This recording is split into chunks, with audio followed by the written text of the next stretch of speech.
What is happening, everybody? It is your boy Sean, and I'm Ian. Whatever you are being fabulous. I just got back from Rome, and I gotta say, I already missed it. The espressos, the cornettis, the pizzas. I got to dress as a gladiator, and I went to battle in front of the Colosseum. It doesn't get any better than that.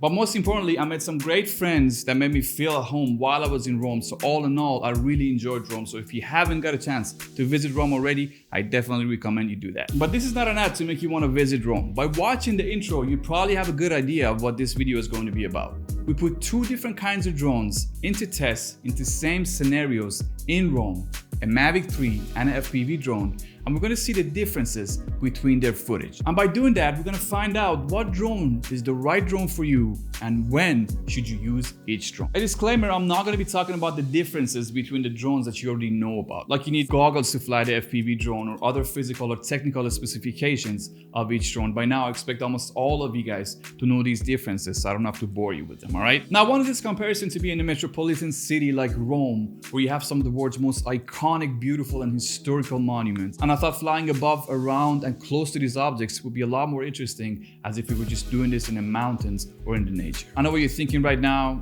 Yes, of course, we had to get the permits to fly in Rome. Matter of fact, that's the #1 question you guys have been asking me on YouTube. So I went ahead and I made a detailed video talking about the process that I went through applying for the permits. And most importantly, what was my experience dealing with Italian police and the shenanigans that went along with it, which I think you definitely want to tune in to find that out. I will put a link for you up here of that video. However, it will be available probably, I think, in a couple of weeks after the release of this video. Now, before I start, I mentioned I met some good friends while I was in Rome, and I want to introduce you to a good friend of mine who, without him, to be honest with you, none of this would have been possible. My Italian brother from another mother, Gianmarco Palazzo, who is a professional licensed drone pilot based in Rome, who was in charge of all the amazing FPV footage you see in this video, and he's the one who helped me to apply for the permit. All right, a normal drone versus an FPV drone. In my opinion, these are both two different tools that us cinematographers or content creators have in our arsenal. They're both drones, but I believe they each have a completely different purpose when it comes to capturing aerial footage. So first, let's introduce the drones that we use. I flew with the Mavic 3, which is DJI's latest product when it comes to their liner drones. It shoots 10-bit footage,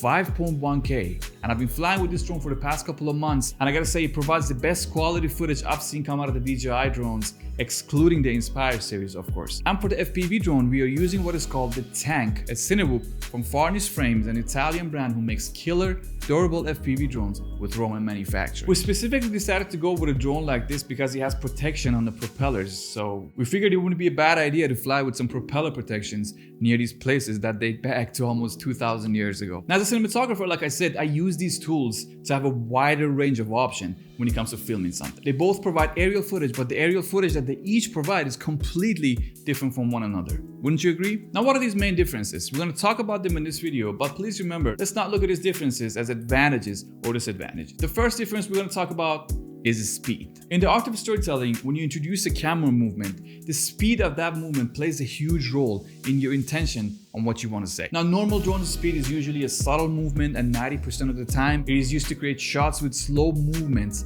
which are meant to establish a location or a new time of the day in a storyline, for example. You can't really have a movie with a genre that's suspense or romance and start the movie with a dive from a building chasing a car. It doesn't really make sense. But that being said, we're starting to see FPV shots being used more often in future films like action movies, and so far I've seen them use it only in scenes that involve some sort of a high-speed chase. For example, the best one I see recently, if I remember correctly, it was from one of the best pilots in the game, Johnny FPV, doing his thing in a movie, Red Notice. In this movie, there's a lot of car chases and fast shots, edits, and a killer FPV shot blends just right in. So before you start to shoot the aerial footage for your video, you gotta find out what is the mood of the feeling of the shot. Do you want it to travel fast or you want to travel slow? By knowing the mood and the feeling of the final video, you can go ahead and choose the right drone for that project.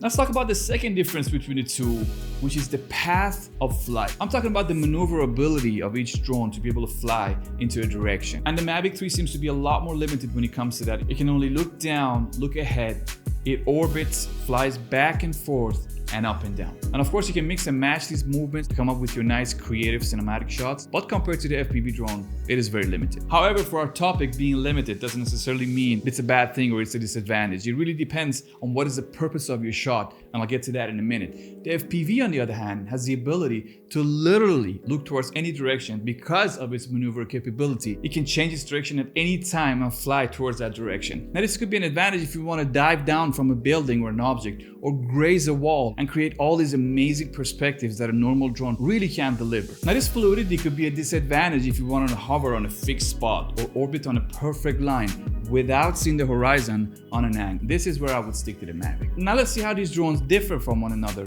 when they fly close to objects. Because of the fact that almost everybody flies a drone nowadays, most pilots are trying to do things that will make their footage look apart from everybody else's. And one of those things that helps to achieve that is flying closer to objects. Now, this is something that both of these drones are able to do, but we really see the Mavic or the normal drone getting close to an object on a horizontal flight path, at most cases flying forward or backwards, and maybe at some point orbiting around them. And that is pretty much it. But the FPV really shines when it comes to flying close to things. I mean, there are an infinite amount of ways where you can fly close to objects with the FPV. As a matter of fact, this might be the strongest reason why people want that FPV experience. You're really able to get close to a surface, and because you're flying with goggles, it's not only the amazing footage you end up with, it almost feels like you're flying yourself, which is pretty cool if you ask me.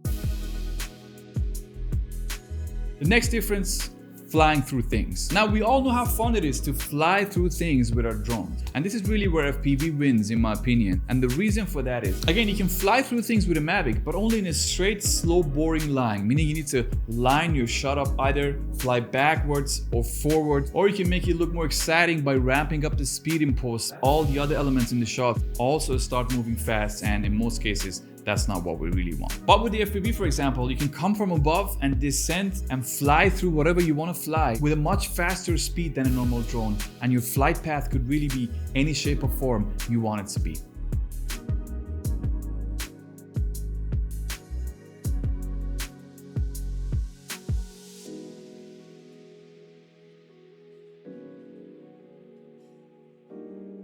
So remember, these are two different gadgets that us content creators use. The FPV is really there to provide some new perspectives and unique shots that we weren't able to achieve before with our normal drone. Comparing the camera quality, there's still a huge gap between the GoPro and the Mavic 3. The Mavic 3 quality, in my opinion, is a huge upgrade from the Mavic 2. It really shines at nighttime. Now, if you fly a quad that can carry a more expensive camera, that's definitely a different story. But the Mavic 3 also delivers footage that I wouldn't be able to achieve with the FPV, like being able to hover and take amazing 20 megapixels raw pictures even in really tough weather conditions, or other modes like the hyperlapses and the more automatic shooting options. So I believe that covered pretty much all the differences between these two drones when it comes to when and why you should use them each. These are things that I've experienced personally myself. If there are a couple of things that I missed, please feel free to leave a comment and I'll be more than happy to discuss them with you. I hope you found this video useful. If you did, hit that like button if you haven't already. Make sure to subscribe for more content like this, and make sure to watch my video on Rome shot entirely on the Mavic 3. I will put a link for you at the end of the screen. Until we see each other next time, stay safe.